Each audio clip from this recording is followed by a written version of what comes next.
Welcome to Built on Faith Homestead. I'm Justin, and today we are going to talk about sourdough starters.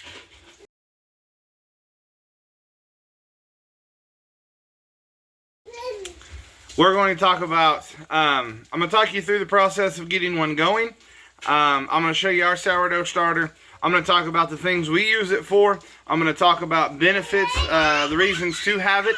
And then I'm going to talk about why you should encourage your friends to have a sourdough starter as well, and the easiest way to go about that. I'll tell you what kind of flour we use, and we'll just kind of go from there. Also, what you're going to see in this video is a video of my children building a fort, because Luella built a fort the other night, and she said, "Daddy, will you film this and put it on our channel?" And I couldn't resist, because she's just trying to be a part of the things that we are doing. And so I thought, why not? What's it going to hurt? So you may see a video. If you want to stick around to the end of this sourdough video, you'll get to watch Luella building a fort. But we'll come back to you guys with that in a little bit. Now on to the sourdough. Here is our sourdough starter, and it's got a little bit of stuff on it. As you can tell, it's part of feeding it. It is going to get messy from time to time. I know some people like to change jars. Some people swear up and down never to change them. I'm not real big on changing jars. I will clean this one up from time to time, but I'm not real big on changing them. This one, it seems to be growing well in here. I don't want to mess with it. So, I'll tell you just real quick how we started our sourdough starter. It's a proven method. I've done it a few times now. It works really well. I have had other people try it, and it has worked well for them. What I would suggest you do is get you a glass jar like that. You can use a coffee filter for the top. You can use a rag, or you can just use a regular jar lid like we have. Just don't screw it down very tight, or your jar can bust, and you don't want that. But how you can do it is, on the very first day, you take 1/3 of a cup of flour and put it in your jar, and then you take 1/2 a cup and dump it down in there. Then you take 1/3 a cup of warm water and put in there, and then you take 1/2 a cup of warm water. And then on day 2, you do the same thing. You dump a full 1/3 of a cup of flour in your jar, and then you dump 1/2 a cup of flour in your jar, and then you do a full warm 1/3 of a cup of water, and then you do 1/2 a cup of water.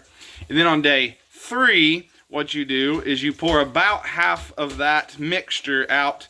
That's called a pour off. And you pour about half of that mixture out of your jar, and then you feed it with 1/3 cup flour, 1/2 cup of flour, 1/3 cup warm water, 1/2 a cup of warm water, and you repeat that process for a grand total of 14 days from day 1 to day 14, and your sourdough starter will more than likely be ready to use at that point.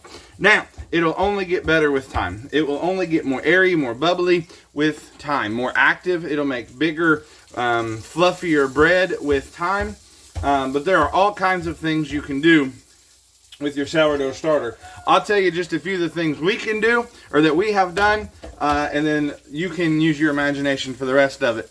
But some of the things we have done.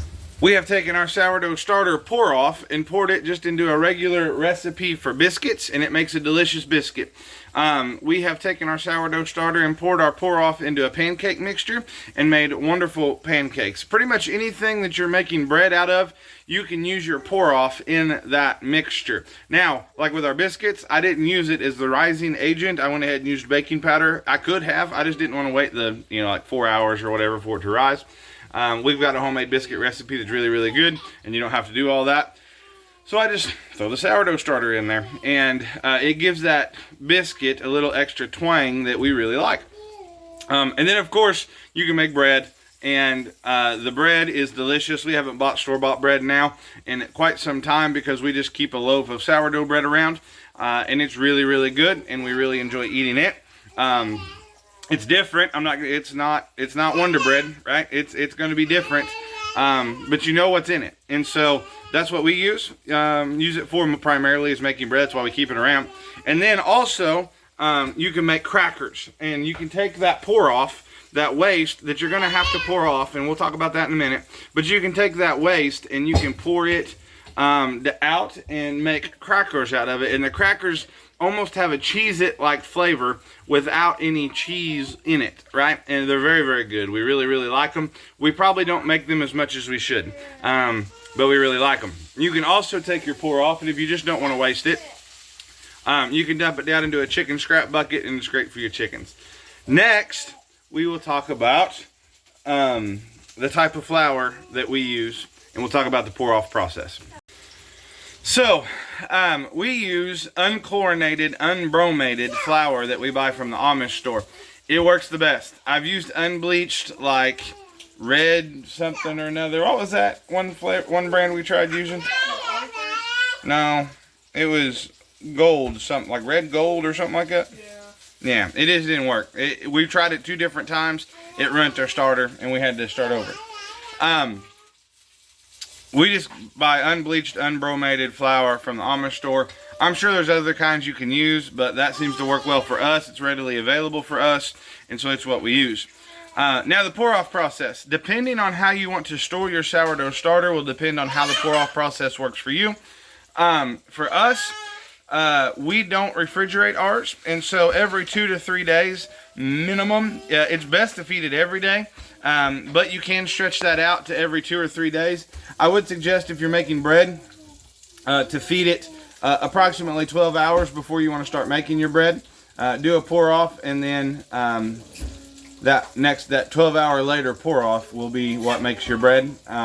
It gives it the most active bread possible. And so or you can keep it in the fridge. My mom does that, and you only have to feed it about once a week, is what she does. And if I'm remembering right, and Mom can comment in this video and correct me if I'm wrong, but you have to let it warm up for like 24 hours maybe, I think it is. And then you feed it, and then I think maybe, I don't know if you have to leave it out then for another 24 hours and then put it in the fridge. I'm not sure how that works. Maybe Mom can comment in the video down below and kind of tell you guys how she does that. That would be great. But that brings me to my next point of why you should encourage your family to have a sourdough starter around. Because, quite frankly, you're going to kill it eventually. Like, it's going to happen. You're going to get busy. You're going to forget about it. Something's going to happen to it. And it's going to die. And it's not going to work no more. And it's going to smell like the worst smelling alcohol you ever did smell. A little bit of alcohol smell is not a problem, right? That's just the thing. That's just the yeast doing its thing. But you'll know it whenever it goes bad, when it's not working no more for you. And if you do, and when you do, if your friends have a sourdough starter, they can just take their pour off and pour it into a jar instead of dumping it down the sink. And then they can give you that jar, and then you can just start feeding it every single day, which is a great and easy way to get your friends started in it. You can call them up and say, listen, if you're interested in sourdough, I'll give you one of my pour-offs, and you can just start feeding it, and then that will allow you not to have to wait that 14 days to get your starter right. You can have it immediately, and you're good to go. That's why you should encourage your friends to get a sourdough starter as well. Now, why should anybody have a sourdough starter besides all the benefits we just talked about? It wasn't that long ago that you couldn't find even yeast in the stores. Well, you don't need yeast. All you need to be able to do is get flour. You don't need yeast because the sourdough starter is the raising agent in the food. It will help you be more self-sufficient. Also, if you read about the health benefits of sourdough, there are many health benefits, more so than just regular bread, in your sourdough. So there are reasons to go ahead and do this. So that is how we do our sourdough. That is, quit picking your nose. No boogers in our sourdough.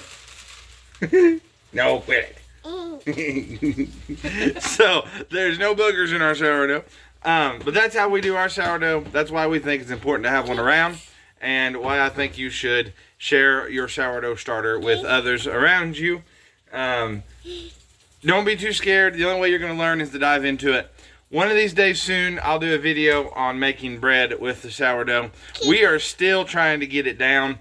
I have not made a loaf of bread yet that I'm completely satisfied with.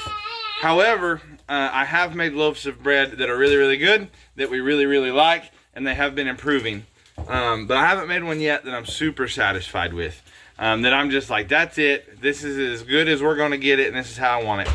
I haven't got there yet, but I'll show you kind of what we do, how we do it, and at a minimum, you can start adjusting from there, right? We'll do that video soon. Not today, not in this video, but we'll do it soon.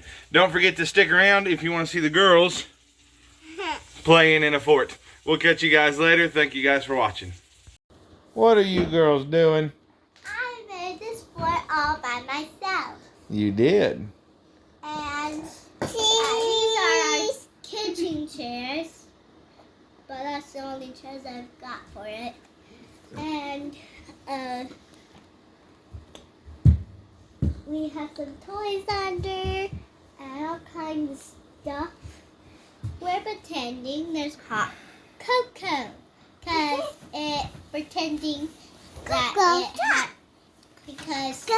and we're having marshmallows inside the hot cocoa because it's pretend hot cocoa, but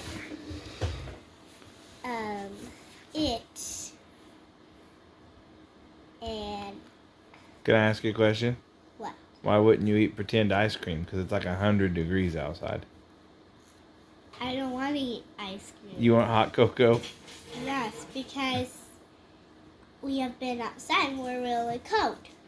So Right. every time I've been outside in the snow, I drink hot cocoa with marshmallows inside of it.